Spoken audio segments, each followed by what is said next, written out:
Good evening, guys. Welcome back to another video. It's Stephen here. Talking about transfer news. Arsenal have just lost, by the way, as I'm going live right now, against PSG 1-0. Hopefully, they do nothing this season. That'd be nice, wouldn't it? Absolutely would be nice after everything they've given. Yeah, I am bitter. Of course I am after the season we've had. Absolutely want to see them suffer. Anyway, how you all doing today? Please let me know in the comments how you're getting on, what you've been up to. Give the video a like and subscribe. We're going to talk about transfer news today. There's been a crazy link out of nowhere for a 25-year-old midfielder. I'm going to be honest with you, I don't know who he is. I don't know who he is. I know his name because he was at Norwich and I saw him, popped about every now and then on Twitter, but I just don't know anything about him. So we're going to go on a journey of discovery today, talk about the 25-year-old Brazilian international midfielder, Galatasaray's Gabriel, is it Sara? Sarah? Sarah? How's it pronounced? Let me know in the chat. I believe it's just Sara, We're linked to him today, pretty much out of nowhere. I also would like to draw attention to the wonderful people at OneFootball. As you noticed, I'm sponsored by OneFootball again. They're absolutely ace. Click the link in the description below. It's currently in the pinned comment if you're watching live as well. And I've got the app right now, and I'm reading about Gabriel Sara right there, which is great because I don't know anything about him. And OneFootball, for free, gives me all this wonderful information. 25 years old, Brazilian international midfielder, height 176 centimetres. So about 5'10", something like that. He's been playing regularly this season for Galatasaray. He signed in the summer. I think he's played basically all but 3 games from this season. As I'm looking at his stats here, he's been basically a guaranteed start. He signed from Norwich for around 20 million, and the guy's got only a couple of goals this season, but I think he's got 6-7 assists, something like that. And he's been involved in an awful lot for Galatasaray this season. I'm just reading about him, his career. Last season at Norwich, let's have a look. He got 21 goals in 96 games for Norwich. Got loads of assists last season as well. It's a great app, honestly. It really is. You get all your Manchester City news, and it's going to be a crazy summer with loads of random transfer links. If you want the news sent straight to your phone, that's why I got the notification today via OneFootball. Help support the channel and download the app right now in the description below. Let's talk about this player then. So this is Gabriel Sara. It came around today when a journalist called Santi Ayuna said Galatasaray midfielder Gabriel Sara is one of City's top targets this summer. Initial contacts have been established with 25-year-old's entourage, which is interesting. And then this was backed up by another fella called Andre Hernan, who seems to be, journalist and communicator, whatever. Said City have made contacts to gain information on Gabriel Sara, with the 25-year-old's versatility pleasing the club. Midfielders on City's radar for the summer transfer window. So I'm not sure if they're just following each other, but there's 2 names who've gone with it. 2 reasonably big transfer names there have gone with the idea of City linking to this guy, which is interesting. Now, this was around midday when this came out. Not midday, about 7-8 hours ago, something like that. And of course, I've been trying to pay attention to him since then. I love the comment, by the way, in reply. Someone said he'd be a left back by Christmas. Probably will be, actually, to be fair. But I've been looking at him. 176 is closer to 5'7". Is it really? I thought 6 foot is 180 centimetres because it's 30 centimetres in a foot. So that can't be right, mate. 6 foot is 180 centimetres. 30 centimetres in a foot. So I don't think that's right, mate. He's definitely not 5'7", and he's 2.5 inches. About 2.5 centimeters in an inch. He's got to be about 5'10" there, based off that. I mean, he's probably not accurate anyway. 181 is 6 foot, so there we go. Yeah, centimeters. So definitely, it's definitely not 5'7", mate. I'm pretty certain I'm about 100. I'm about 175 or something like that. I'm about 5'10" or something. Anyway, he's not tiny. He looks like about 5'10", 5'9", a decent height. Me essentially normal height. Probably a little bit more athletic than me, if I'm being honest. But he was at Norwich last season. He was absolutely excellent for them, from what I could tell. Scored a whole bunch of goals. He was easily a standout player for them last year. A very gifted player. And looking around, from what I can tell about this guy, is he's almost Paqueta-esque, I would say. Aggressive, versatile, really good left foot, very cultured playmaker, a bit of a box crasher, scores goals, an eye for the spectacular as well. Some beautiful long-range goals. I've looked at his Norwich highlights, and he can play at 6 or 8 as a 10, and he's been playing a bit further forward, and he's got a bit of bite to him. Now, for me, FPRF says he's about 5'10". I mean, 5'9", 5'10". Look, I'm 5'10". I'm the very normal height. I put it this way: I met Bernardo, and I stood above him by that much, and so I reckon he's just your Gundogan height, your Gundogan height, your Stephen McInerney height, that kind of thing. But yeah, I this guy, he looks aggressive. He does remind me a bit of Paqueta for what I watched him, and that's a good thing in my opinion. Paqueta's a really good player. He's definitely big enough, physical enough. The interesting thing for me is just this link, full stop. We'll talk about him more as a player and what we'd learned about him, but more talk about the mood around this transfer. Now, obviously, a lot of people want superstars to join. I do suspect we'll go for a Florian Wirtz or something like that, but this is going to be the kind of signing that Hugo Viana will probably want to make. You look at the names that came in January. No one suspected Omar Mamouche until it came out of nowhere. He was a bit of a semi-superstar signing, admittedly, but still, it was just random out of nowhere. Mamouche. No one suspected Kusanov. No one expected Vitor Reis. Juba Bar got done as well. Nico Gonzalez out of nowhere. It was a very sort of obscure January, and it's one of those things where it came out of nowhere. And we got a lot of random signings done. They weren't superstar names. They were sort of the names that you could imagine links to Sporting, the club that he was directing football at.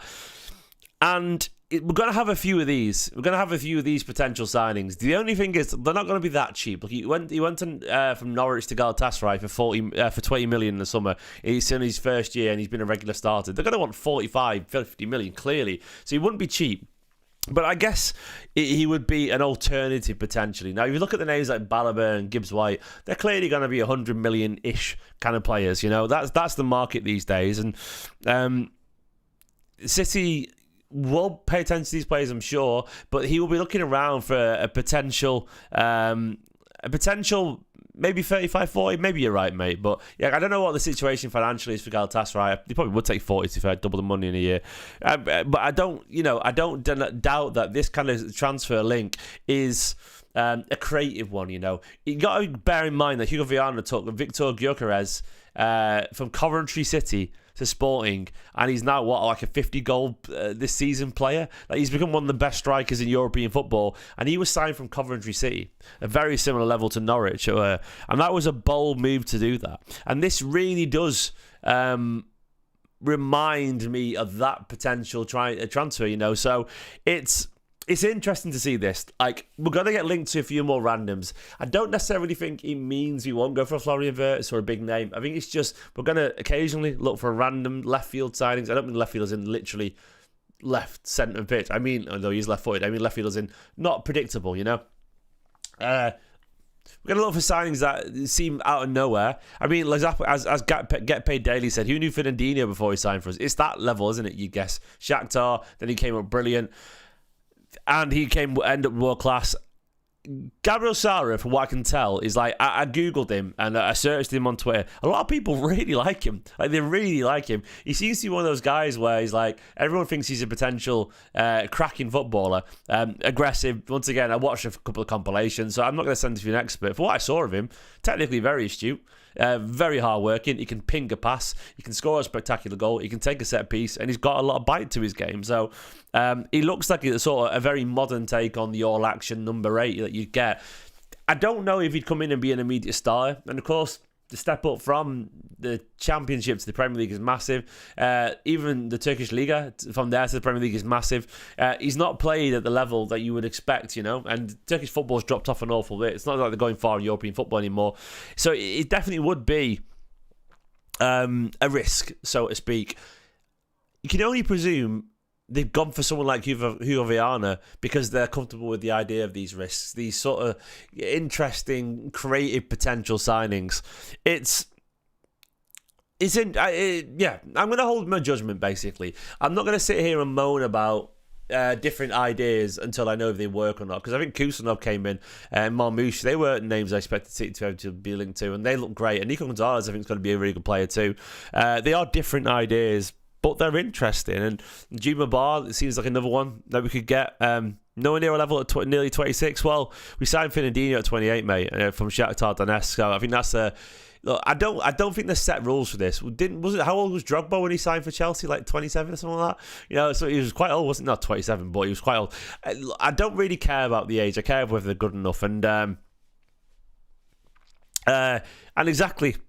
PSG's midfield, nowhere near as good as they were until he signed at PSG. Look, it can always be that a great player is in a different league or a different level and gets a chance to make this move. And it could be that we go for Rangers, for example. Rangers. I always get it confused. We go for Rangers and he's great. It could be that we go for gibbs-white and he's great. It could be that none of these work. I don't know. But I think City are going to have an expensive list, a slightly cheaper list, a medium price list. They're going to have all these different options and work out with the budget which way to go with it and which is the best way to go. So I'm semi-relaxed about this. I think it's interesting. And I'm going to be honest with you, I do sort of enjoy the idea of signing a player that has a career to make still, so to speak. He's not a big name as such. He's got a little bit to improve, and I'm sure he will do. But he would be very willing to come to Manchester City. He's got an awful lot to prove. And I think there's a story there to be had. And I'm a big fan of stories when you don't always know a player, and they become a superstar at your club. I like that, There's an excitement there for me. And, I presume we'll get him if we want him. At this point, he'd be dying to come to Manchester City, And we'll see. He could be a Gundogan or a Bernardo or whatever replacement. I would like a superstar, don't get me wrong. But we'll see. We'll see how it goes. I am fascinated to see how it moves, but if you start to see like Diego Costa and him and the other names that are linked to like gibbs-white, and you start to think it's an awful lot of money there. There's £200 million immediately. So you're going to have to see the odd signing of 35, 40 million. And I think this is the kind of guy who could be that. But yeah, do let me know if you know much about him. One thing I did gather doing some research online is that the Norwich fans, when he played it last season, just adored him. Like, Norwich fans absolutely loved the guy. They think he was a genius, one of the most technically gifted players they've ever had and all that kind of stuff.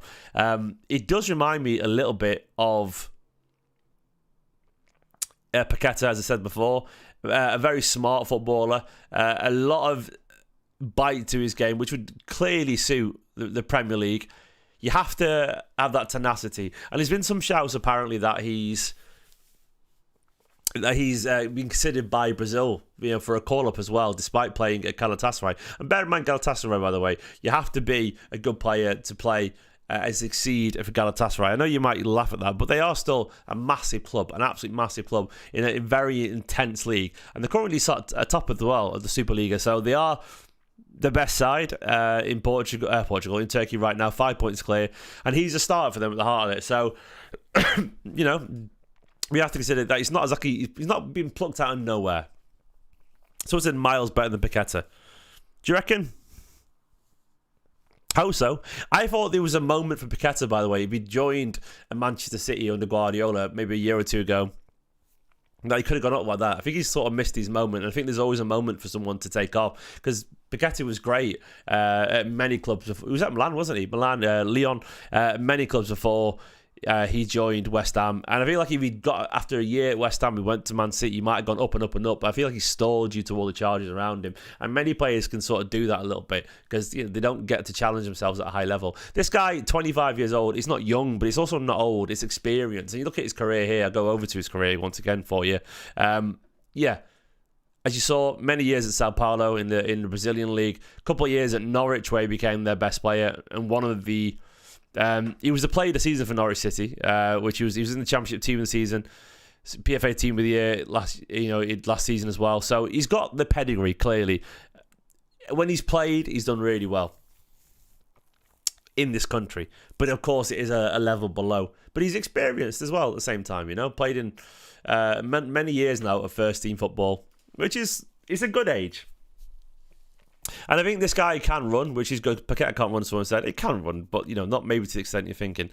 I wouldn't say he's like old either, Alfie. A bit older, but 25 is nothing, mate. Like 25 is still, these days, you've still got, 5, 6, 7 years before you're starting to go a bit over the hill. Can I bring Tim Vickery on? Potentially, mate. I'll try and get in touch with him. I'm not sure if he will come on, mate, but it's been a long time. So, I don't know how good he'll be, but I do think this link is interesting. I like this potential randomness of it. I think there's something in it. Like, I think this link would not come out of nowhere. Like, City aren't going to get linked to a random midfielder who plays with Galatasaray. who wasn't being courted by everyone else unless there's something in this. I wouldn't be surprised now if we start to see his name being linked to other teams, because if City are looking at him, the other teams are going to look at him too. I think we have to be patient. We all want the superstar signings, but that's not going to be possible. The finances involved in superstar signings, if you get 3 superstar signings, that's £300-400 million. It's that level. You want your Florian Wirtz, 130 million. You want a Balaba, 110 million too. There's $250 million in 2 players. It's absolutely absurd. You just can't do that. So maybe you get Florian Wirtz for 130 million and this guy for 30 million, and there's your midfield with Rodri, Nico Gonzalez, and those 2 as well. And that's your midfield sort of revamped there for many years. I think that's the way you approach it. I want someone hungry. I want someone with something to prove. The left foot would be nice. It'd be a Bernardo Silva potential replacement as well. We do need the passing angles, because I think you eventually get too many right footers. You've got Gundogan, Nico Gonzalez, Rodri. And I do think you need a little bit of versatility. So we'll see. Let me know what you think of this potentially, guys. Do please consider downloading OneFootball. It'd mean the world to me. It is a fantastic app. They are helping support the channel. It is quite late here, so I'm not going to stay too long, but I wanted to talk about this potential link. I'm sure there'll be another video tomorrow about more transfer rumours, because they're coming in a lot right now. And I think these names have been linked to Diego Costa, Gabriel Sara. I think these names are gibbs-white. I think these names are on a list, and I think they're coming out because their agents are talking to players to Man City, and I think City are starting to flesh out their list, so to speak. So yeah, guys, let me know in the comments below. Please do me a favour, support the channel, download OneFootball. It's a great app. It's got Gabriel Sara information on there. You know, I've been reading about it right now, and there's your man right there. Get on there, download it, help support Esteemed Kompany, and I'll see you all tomorrow for another video. Bye bye.